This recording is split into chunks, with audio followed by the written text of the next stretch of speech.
que devemos fazer estruturalmente para que as sentenças dedução natural é um canal no YouTube que ensina lógica e dedução natural é uma expressão que possui duas palavras e 14 letras fiquem ambas verdadeiras?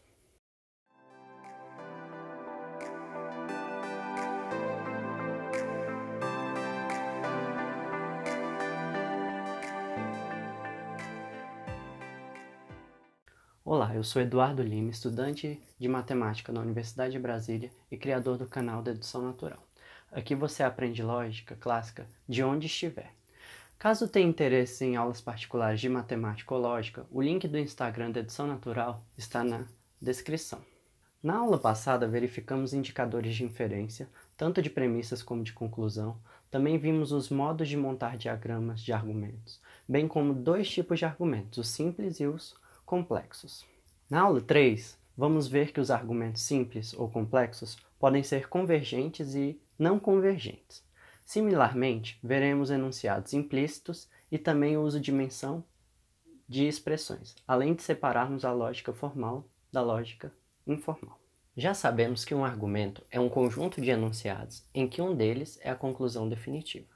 Sabemos também que existem dois tipos de argumentos, os simples, nos quais todas as premissas são básicas, e os complexos, os quais possuem premissas não básicas, quer dizer, possuem conclusões intermediárias.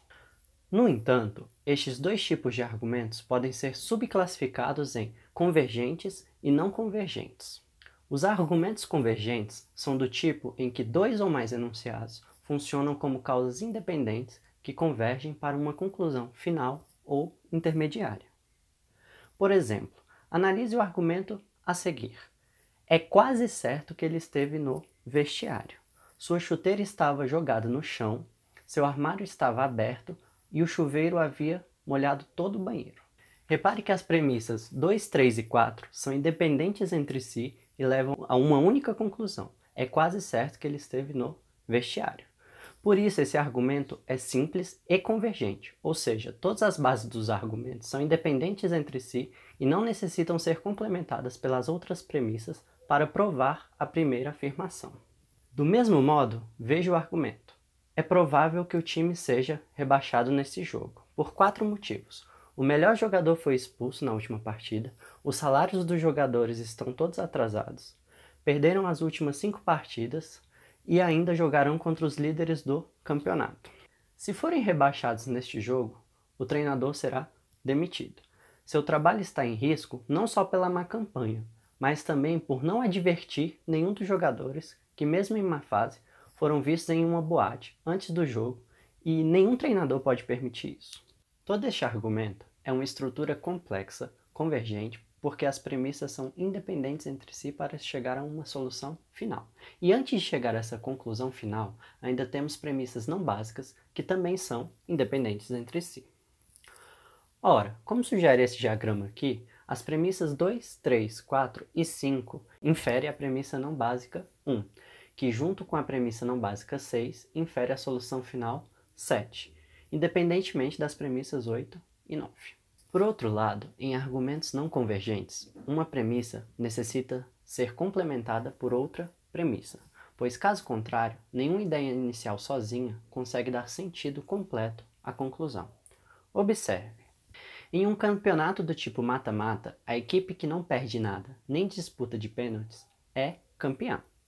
Nosso time não perdeu um jogo sequer no mata-mata, e tampouco fomos à disputa de pênaltis. Assim, ganhamos o campeonato. Veja que as premissas 1 e 2 juntas fortalecem o argumento que sozinhas não conseguiriam concluir que o time foi campeão. Como neste argumento cada premissa requer o complemento da outra, bem como não possui conclusões intermediárias, ele é dito não convergente e simples. Temos também argumentos complexos e não convergentes, aqueles que possuem conclusões intermediárias e que premissas necessitam uma das outras para se complementarem. Por exemplo, para conquistar a sextupla coroa, o time tem que conquistar 6 campeonatos oficiais em uma temporada. Isto é, o time precisa ter conquistado a quíntupla coroa e mais um título importante na mesma temporada. O Barcelona, em 2009, venceu o Mundial de Clubes, a Liga dos Campeões da UEFA, a Supercopa Europeia, o Campeonato Espanhol, a Copa do Rei e ainda a Supercopa da Espanha. Logo, o Barcelona tem o mérito da sextupla coroa. Este é um exemplo de argumento complexo e não convergente, pois a premissa 1 é uma conclusão intermediária e o enunciado final 4 só pode ser deduzido a partir da união da premissa 1 com a premissa 3. Em suma, os argumentos são ou simples, convergentes ou não convergentes, ou eles são complexos, convergentes ou não convergentes. Alguns argumentos são expressos de maneira incompleta, em que algumas proposições estão implícitas. Neles, existem casos em que o autor deixa claro o que queria concluir, ou o que é uma premissa implícita para sua argumentação. Porém, também existem casos em que o argumentador deixa seu raciocínio aberto à dúvida, como um final de filme em que você fica sem saber o que aconteceu. Em todo caso, enunciados implícitos devem ser aceitos apenas pelo argumentador, pois é seu pensamento que deve ser entendido. Os enunciados implícitos tentam se aproximar ao máximo à fidelidade do pensamento do argumentador, assim evitando má interpretação. Na proposição, se ele não tivesse perdido aquele gol, teríamos sido campeões, temos dois enunciados subentendidos. A premissa, ele perdeu o gol, e a conclusão, logo, não fomos campeões. Veja que se adicionarmos esses dois enunciados, a ideia do argumentador é mantida, e isso deve ocorrer sempre. Estamos vendo que a lógica é construída através da linguagem, com o uso de estruturas coerentes e coesas. Então, para evitar certa confusão de quando uma expressão é usada para dizer algo ou quando mencionada como assunto do que está sendo dito, vamos utilizar aspas simples no caso das citações. Por exemplo, as sentenças do início do vídeo. Dedução Natural é um canal no YouTube que ensina lógica, na qual dedução natural aparece sem aspas, e dedução natural é uma expressão que possui duas palavras e 14 letras, na qual dedução natural aparece entre aspas.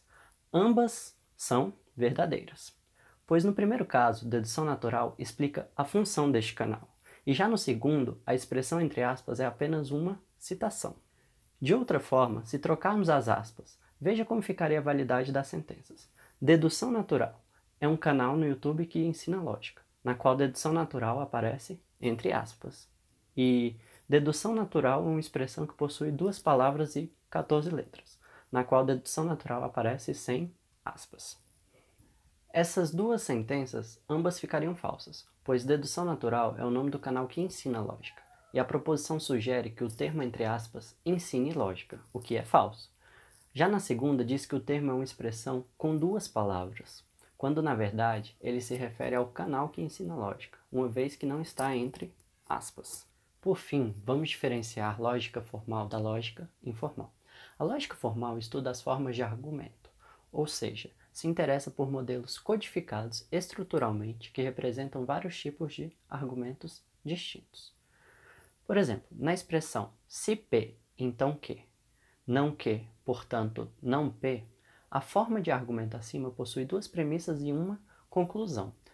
As letras P e Q são letras variáveis que representam infinitos enunciados. A lógica formal estuda essas generalizações, ou seja, estuda a forma em si, permitindo-se assim construir diversos argumentos particulares e aplicar validade ou falsidade a essa variedade de argumentos. De outro modo, a lógica informal é o estudo de argumentos específicos em contextos próprios e linguagens típicas. Por exemplo, cada ciência possui sua linguagem característica, dotada de símbolos e expressões particulares.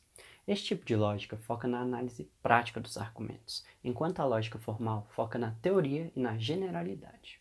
Bom, e isto é lógica. Nesta aula, vimos mais duas classificações de argumentos, convergentes e não convergentes. Diferenciamos também a lógica formal da lógica informal.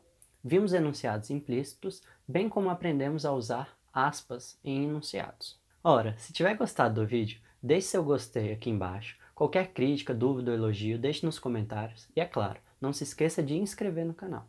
Um grande abraço e até a próxima aula.